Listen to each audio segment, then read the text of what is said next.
pessoal, aproveitando esse dia aí novo que está nascendo para gravar mais um vídeo para vocês do nosso programa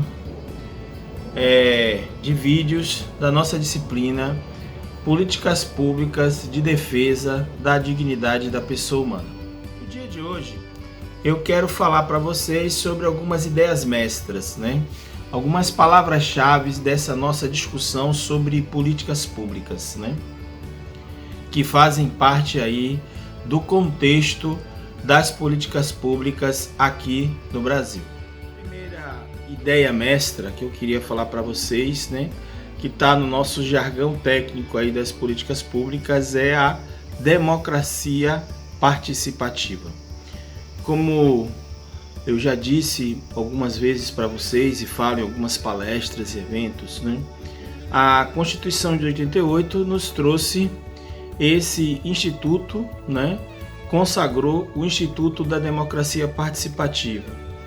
De maneira geral, nós tivemos 3 modelos de democracia na história da humanidade.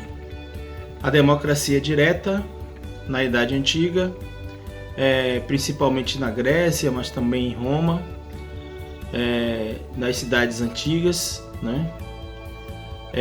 Depois nós tivemos a democracia representativa, onde nós escolhemos representantes eleitos, para nos interpretar no dia a dia, para nos interpretar na construção das políticas da legislação de Estado.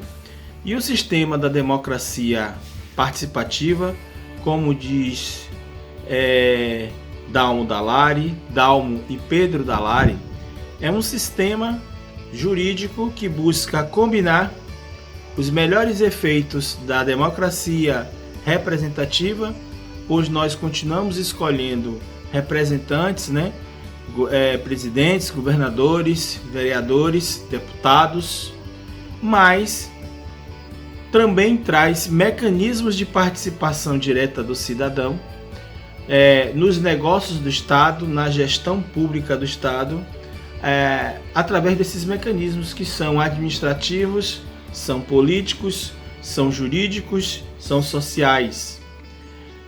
Segundo Dalmo e Pedro Dallari, o sistema jurídico da democracia participativa tenta combinar os melhores efeitos dos dois sistemas, da democracia direta e da democracia representativa.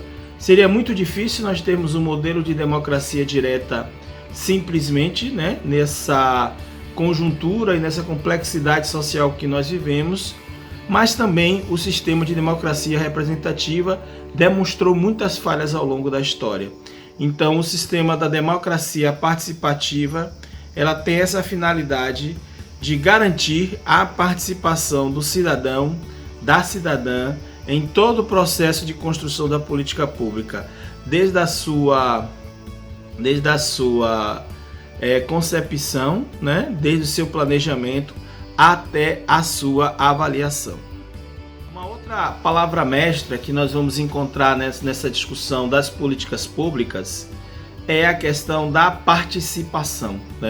O parágrafo único do artigo 1º da nossa Constituição Federal diz que todo poder emana do povo, que o exerce diretamente ou através de representantes eleitos.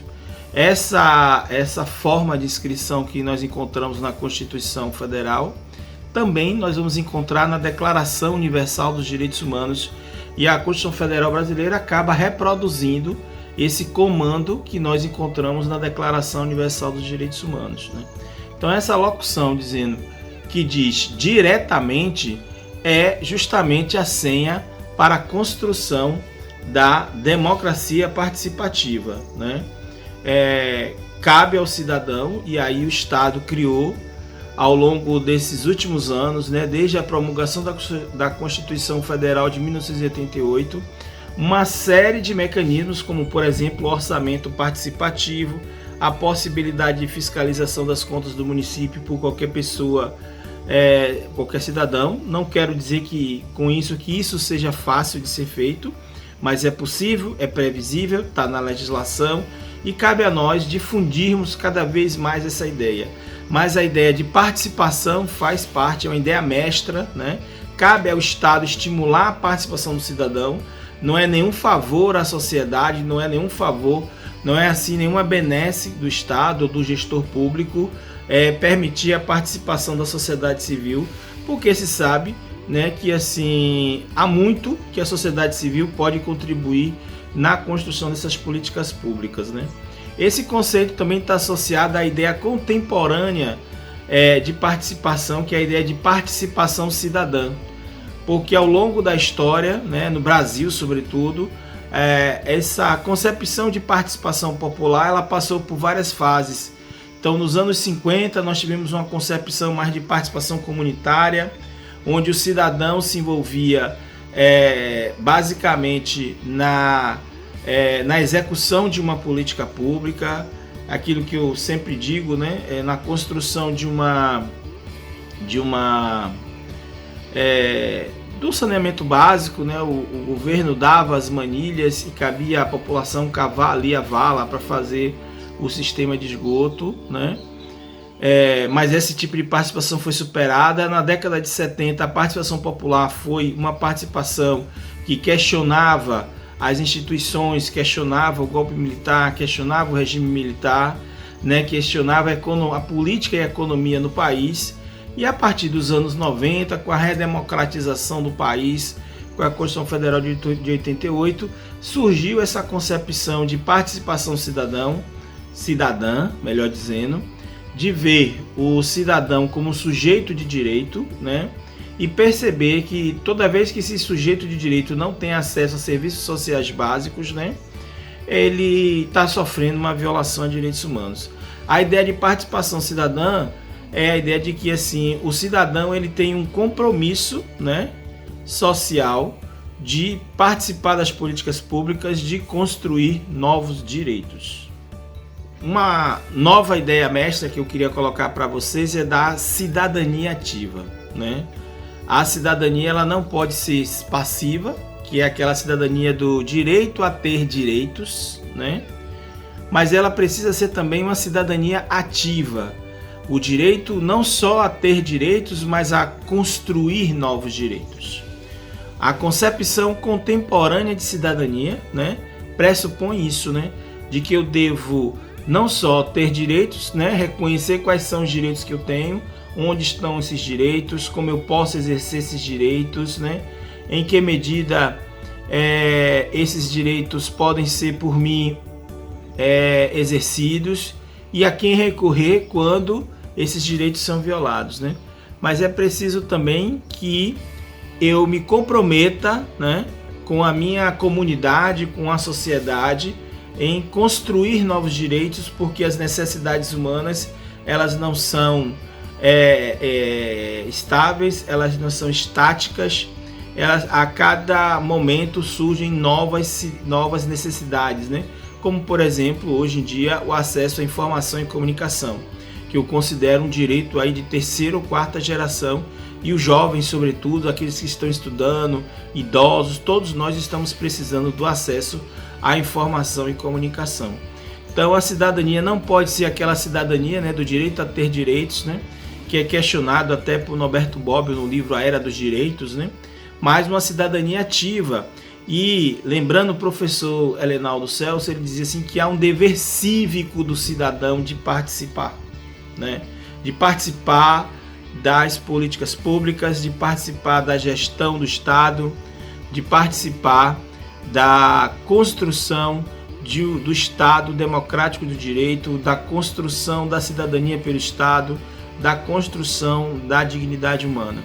Então, a cidadania ativa é uma outra ideia mestra que eu sugiro que vocês pesquisem e estudem mais sobre esse tema. Aproveitando ainda esse cenário lindo que nós temos aí, né? Queria falar para vocês aí de mais uma ideia mestra, que é a ideia de sociedade civil. E, sobretudo, sociedade civil organizada, né? Que é formada hoje por um conjunto de instituições cada vez maior e que é uma força necessária à democracia que nós temos hoje em dia, né? Essas instituições da sociedade civil, elas ajudam muito ao próprio Poder Judiciário a pensar políticas, né? A própria Poder Legislativo a formular essas políticas. Por exemplo, qual foi a importância das sociedades científicas, das associações de pesquisadores na construção do novo marco legal para a ciência, tecnologia e inovação. Então, a sociedade civil organizada ela tem um papel significativo. Norberto Bobbio, em seu livro Sociedade Civil, ele diz que sociedade civil é tudo aquilo que não é Estado, né? Então, esse é um conceito que praticamente eu utilizo, né? A sociedade civil é essa esfera pública que é não estatal, né? Não é governamental. Há um conjunto de instituições que são associações, fundações, OCIPs, que são organizações da sociedade civil de interesse público, organizações sociais, OS, que estão atuando na área da saúde, no combate à Covid, né? Uma multiplicidade de instituições que prestam um serviço fundamental, um serviço para a cidadania, né? Que nós necessitamos disso nesse país, né? Que tem uma dimensão continental e problemas também nessa mesma proporção. Não há dúvida de que no Brasil, para se construir políticas públicas, é preciso formar frentes de trabalho, formar assim redes, grandes redes, né, para atender a atender às necessidades que a cidadania impõe, né? A construção da cidadania impõe. E o Estado sabe disso. O Estado sabe que precisa da sociedade civil, por exemplo, para a preservação ambiental, para a fiscalização das matas, o quão importante é o trabalho das chamadas organizações não governamentais ou organizações da sociedade civil. Daí a importância de criar um marco regulatório para essas organizações. Então a sociedade civil organizada ela tem um papel importantíssimo e esse papel vai se tornar muito mais forte depois da Segunda Guerra Mundial, quando essas organizações da sociedade civil vão ter um papel importante na reconstrução da Europa, dos Estados Unidos, logo após a Segunda Guerra Mundial, e esse papel tende a crescer cada vez mais. Então a sociedade civil organizada, ela é esse chamado terceiro setor, né? Na concepção de políticas públicas, nós temos 3 setores, que é o primeiro setor, o governo, o segundo setor, o mercado, e o terceiro setor formado pelas organizações da sociedade civil. Eu não posso deixar de destacar que terceiro setor é também uma palavra mestra desse nosso campo de estudo, que são as políticas públicas, né? Terceiro setor, né, nós temos várias formas de classificar a organização da sociedade, né? Muitas vezes a gente ouve que o setor secundário é o setor de serviço, o setor primário é o setor de indústria, mas essa é uma visão econômica. A visão, né, das políticas públicas, como eu disse, nós dividimos em 3 setores. O primeiro setor é o setor público, né, o setor governamental. O segundo setor é o setor do mercado. E o terceiro setor são essas organizações da sociedade civil que estão atuando em 3 áreas basicamente. A gente poderia agrupar essas instituições da sociedade civil. A primeira área, que reúne mais ou menos 65% das organizações da sociedade civil, é relativa ao combate direto da pobreza. Então nós temos 65 instituições que trabalham no enfrentamento à pobreza e à desigualdade social em nosso país, né? Eu posso citar, por exemplo, as organizações de combate ao câncer infantil, né, ao câncer. São instituições que combatem a pobreza, né, como instituições que estão aí nesse momento da Covid doando alimentos para pessoas, né, doando agasalhos, né, arrecadando cestas básicas. Então são instituições que atuam no combate direto à pobreza. 25%, né, 65% das instituições estão no combate direto à pobreza. 25% dessas organizações vão estar fazendo o trabalho de organização da sociedade. Para que a gente tenha políticas públicas, é preciso organizar a sociedade, empoderar a coletividade, empoderar as pessoas, né? Fortalecer os sujeitos, pensar do ponto de vista da emancipação social, da emancipação individual e coletiva desses atores, dessas populações vulneráveis. E existem muitas organizações da sociedade civil cujo papel é justamente de organizar a sociedade civil, de mostrar quais são seus direitos, onde estão esses direitos, né? Como esses direitos podem ser exercidos, a quem reclamar quando esses direitos não são exercidos. E ter esse tipo de informação é o primeiro passo na construção da cidadania e da dignidade da pessoa humana. Então, 25% das organizações da sociedade civil atuam nessa área. Eu fui dirigente durante muitos anos de uma organização da sociedade civil, que é a Associação de Advogados e Trabalhadores Rurais, a ATR, que trabalha com comunidades tradicionais, combate a devastação do meio ambiente, com populações quilombolas, indígenas. E o nosso papel era justamente de organizar a sociedade civil, trabalhar com programas de formação jurídica popular e trabalhar com programas de assessoria jurídica popular nessa perspectiva de empoderamento da sociedade civil organizada. E por fim, nós temos 10%, né? Então 65% combate direto à pobreza, 25% organização da sociedade civil e os outros 10% aí para completar o universo das instituições da sociedade civil trabalham com o que a gente chama de advocacy, né? Com lobby junto ao Congresso Nacional. Então existem instituições que trabalham para melhorar as políticas públicas, né? Eu vou dar aqui, por exemplo, como exemplo a ONG Cefêmea, né? Que trabalha junto ao Congresso Nacional para gerar políticas públicas que sejam mais interessantes, né? Políticas públicas que sejam melhores para as mulheres, né? Então eles fazem estudos, pesquisas, conversam com os congressistas, né? Na perspectiva de construir políticas públicas mais adequadas para as mulheres. Existem organizações também junto ao movimento negro que fazem esse papel, né? Então são formas da gente ter instituições que vão gerar, né, esse tipo de política. Nosso colega professor Luiz Ismael está aqui justamente pesquisando o papel, por exemplo, do Grupo Gay da Bahia de apoio ao STF, de apoio ao Congresso Nacional na construção de políticas públicas para a inclusão dessa população LGBTQI+, aqui no Brasil. Então são exemplos de instituições da sociedade civil que atuam no terceiro setor e trabalham ou com o lobby junto ao Congresso Nacional, ou com a organização da sociedade civil organizada, ou também com o combate direto à pobreza.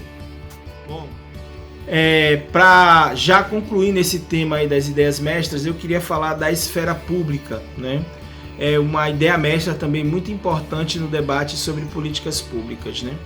Esse conceito de esfera pública vem lá da Idade Antiga, né? Foram os gregos, né? A referência que eu tenho foi de que os gregos construíram esse conceito de esfera pública.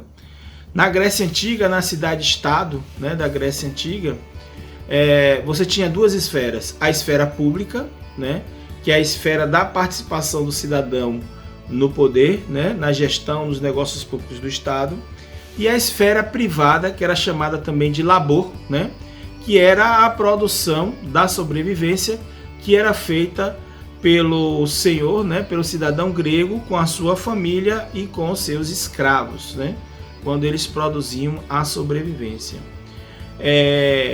E esse conceito foi ressignificado agora na modernidade, né?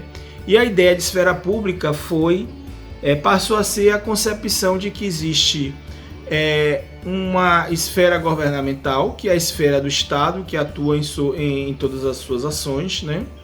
Mas há uma esfera pública mais ampla, que é a esfera da participação do cidadão nas atividades e e no poder e nas decisões do Estado, né? Partindo do princípio de que o cidadão ele tem que ser consultado, ele tem que ser ouvido, né? Ele tem que ser... Cabe ao cidadão trazer essas reivindicações para que o Estado possa construir políticas públicas. Do ponto de vista técnico, nós sabemos que as políticas públicas que são construídas de baixo para cima são políticas públicas que dão mais certo do que as políticas públicas que são construídas de cima para baixo. A chance de erro é muito maior. É por isso que hoje o Estado aplica uma série de instrumentos, né, de pesquisa, de levantamento, de consulta à sociedade antes de lançar uma política pública. Essa é uma posição bastante razoável. Para fechar esse tema, né, eu queria dizer que a universidade ela tem aí uma posição bastante ambígua. Vamos usar aqui o exemplo da UNEB. A UNEB é uma autarquia, né, ligada à Secretaria de Educação. Então, desse ponto de vista, a UNEB é uma universidade, seria do primeiro setor, né? Mas por conta da sua atuação, né, por conta da sua capilaridade social, por conta da sua representatividade junto às instituições, a UNEB, e a UNEB só não, qualquer universidade, ela é considerada muito mais como uma instituição da sociedade civil do que uma instituição governamental, né? Então, assim, ela tem essa função ambígua. As universidades, algumas vezes elas são públicas, porque elas podem ser confessionais também, podem ser comunitárias, podem ser privadas, né? Mas mesmo as universidades públicas, que têm uma natureza jurídica de autarquia, elas cumprem politicamente um papel social, né, dentro das políticas públicas de sociedade civil organizada, e atuam muito na organização da sociedade civil organizada, né? Então, assim, essas são ideias mestras que são importantes no estudo das políticas públicas, e que minha sugestão é que vocês pesquisem, aprofundem mais, discutam mais esses temas e possam ressignificar esse conhecimento que eu estou passando para vocês aqui através desse vídeo, de uma forma bastante simplificada, né? Dentro do formato de um vídeo, mas que vocês possam, a partir daí, na literatura, aprofundar esses conceitos.